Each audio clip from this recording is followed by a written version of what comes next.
గుంటూరు జిల్లాలో మంత్రులు నారాయణ పుల్లారావులకు ప్రమాదం తప్పింది. భూ చదును ప్రోగ్రాం సందర్భంగా మంత్రులు ట్రాక్టర్లు నడుపుతున్న సమయంలో ప్రమాదం చోటు చేసుకుంది.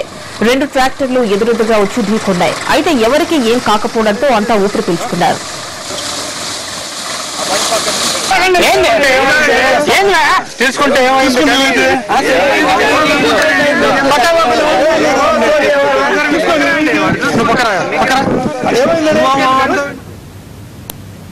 అనంతపురం జిల్లా హిందూపురంలో ఉద్రిక్త పరిస్థితులు నెలకొన్నాయి. హిందూపురం మున్సిపాలిటీలో వైసీపీ కౌన్సిలర్లు గెలిచిన చోట అభివృద్ది పనులు చేపట్టడం లేదంటూ వైసీపీ కౌన్సిలర్లు కార్యకర్తలు భిక్షాటన చేస్తూ ర్యాలీ చేపట్టారు.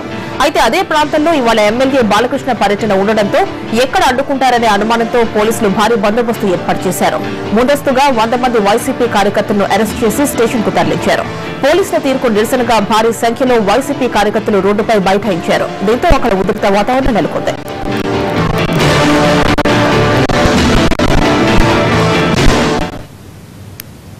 కాంగ్రెస్ ఎంపీ